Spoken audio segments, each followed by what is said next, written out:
Welcome to today's Explainer. We are diving into a seriously epic shift found in the ancient texts of Isaiah.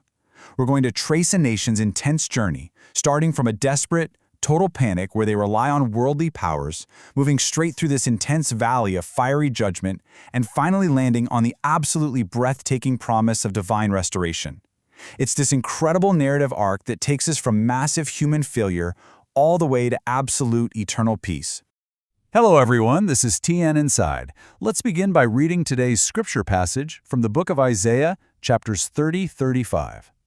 So, keeping those chapters in mind, I want you to think about something for a second. When times get just impossibly hard, when the pressure is completely on, where is the very first place you run for help? Do you immediately look to your personal network, maybe a financial safety net or some kind of quick political fix?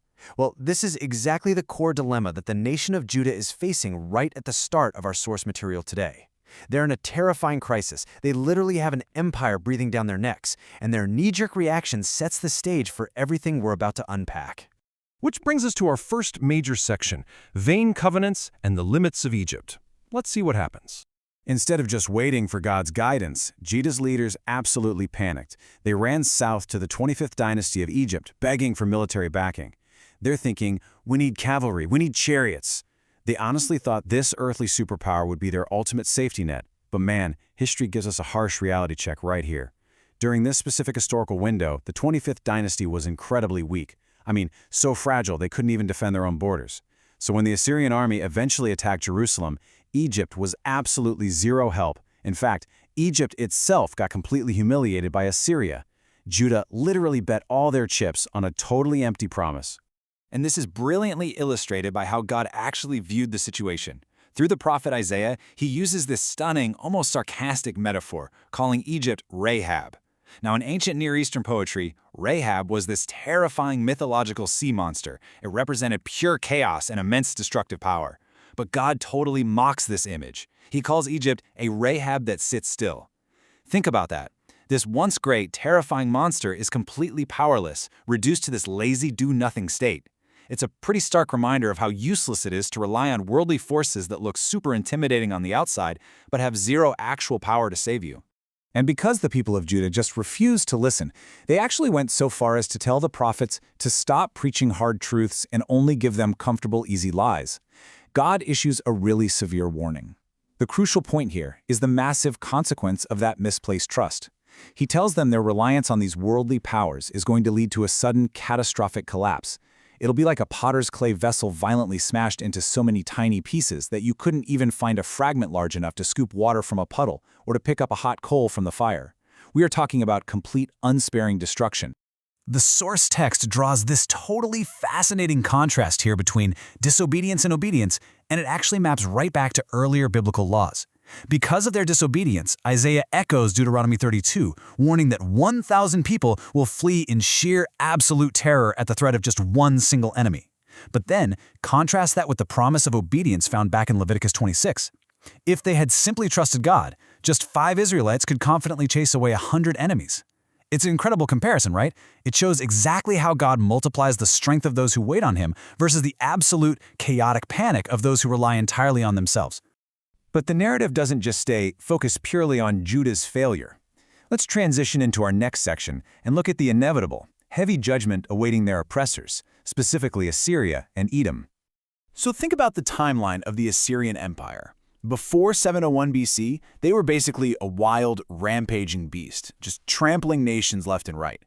In 701 BC, Judah's king Hezekiah tried to buy them off with a peace treaty with the Assyrian king Sennacherib.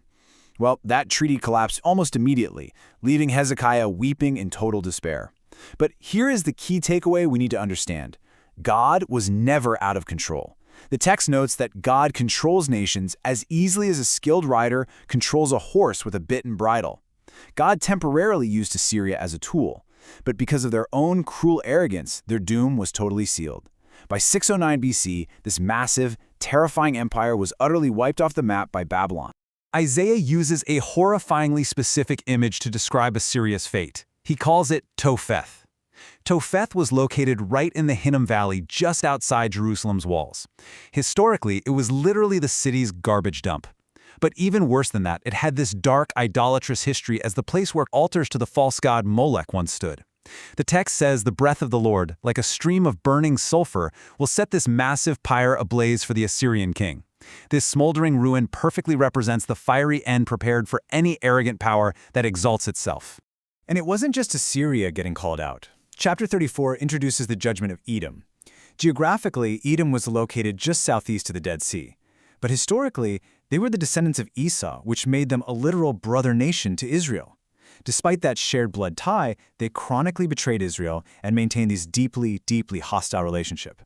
Because of this historic betrayal, Edom becomes this really powerful symbol in the text, representing all earthly nations that stand in violent, stubborn opposition to God and His people. God's judgment on Edom is described as total, sweeping desolation. Their land is going to turn into an absolute wasteland. Just picture this wild zoo of abandonment for a second. The text says that instead of thriving human cities, Edom's ruins will be exclusively inherited by pelicans, hedgehogs, owls, jackals, ostriches, and kites. And what's really amazing is how Isaiah directly challenges his future readers here. He basically says, when this happens, go check the scroll of the Lord. Go look at the ruins. Not a single one of these creatures will be missing, and none will lack its mate. God is handing down a rock-solid guarantee of absolute, undeniable fulfillment. Okay, let's take a breath here, because this is the major turning point of the text. We're moving out of human failure and fiery judgment and stepping into divine governance.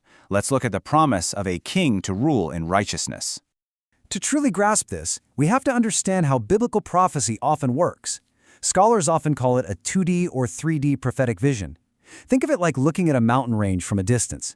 From far away, two peaks look like they're right next to each other, right? But as you get closer, you suddenly realize there's a massive sweeping valley of time right between them. Step 1 was the near-future peak, the immediate defeat of the Assyrian army, which brought historical relief to Hezekiah. But Step 2 points to the far-future peak, a much greater eternal reality, the ultimate perfect rule of the eternal Messiah. This righteous king is described so beautifully as the shoot of Jesse, pointing directly forward to Jesus Christ. Now, remember earlier we saw King Hezekiah weeping in absolute despair as his flimsy political treaties collapsed? But this new king brings true, unshakable justice. And the text tells us exactly how this happens. A spirit will be poured upon the people from on high. When that divine spirit arrives, the barren wilderness literally becomes a fruitful field. The ultimate effect of this righteousness won't be some temporary political treaty. It will be eternal peace, quietness, and unending safety. Which brings us to the breathtaking climax of our explainer. We've seen the judgment. Now let's witness the restoration. Think about a dry, cracked, completely lifeless desert suddenly erupting into vibrant, blooming flowers. Just like that prophecy of the king, this profound restoration in chapter 35 is also two-layered. First, it represents the historical, physical return of the Jewish exiles finally coming back home from their captivity in Babylon. It's a literal, joyful liberation. But secondly, and definitely most importantly, it symbolizes the spiritual salvation of our own barren, desert-like hearts at the Messiah's return. It's all about dead, seemingly hopeless situations suddenly teeming with vital, unstoppable life. And the scale of this healing? It is completely unfathomable. The source text focuses heavily on the number 7, which, if you know biblical literature, represents divine completeness and absolute perfection. It says that on the day the Lord binds up the bruises of His people, the light of the sun will be sevenfold. Try to imagine the blinding, glorious sunlight of 7 full days concentrated into one single, incredible moment. It so brilliantly illustrates God the complete, overwhelming, and totally perfect healing of all our wounds. The results of this divine healing are incredibly tangible too. The text declares that the eyes of the blind will be opened, the ears of the deaf will be unstopped, the lame are going to leap like a deer, and the mute tongue will shout for joy. In fact, when Jesus began His earthly ministry centuries later, He pointed directly back to these exact words in Isaiah to prove His identity as the Messiah. The text concludes with this beautiful, sweeping promise that the redeemed of the Lord will return to Zion singing, crowned with everlasting joy, as sorrow and sighing completely flee away. So what is the ultimate takeaway for us here? We've journeyed through Judah's panic. We've seen the sheer emptiness of worldly alliances, the absolute certainty of God's judgment, and the glorious, blooming promise of true restoration. And it leaves us with a critical, undeniable question to end on. I want you to evaluate your own life right now based on everything we've just covered. In the midst of your own deep crises, are you frantically running to a modern-day Egypt, looking for a fragile, temporary fix, or are you patiently waiting for our righteous King, truly trusting in His perfect timing? Thank you so much for exploring this deeply fascinating text with me on this explainer. Keep studying, keep asking the hard questions, and I'll catch you next time.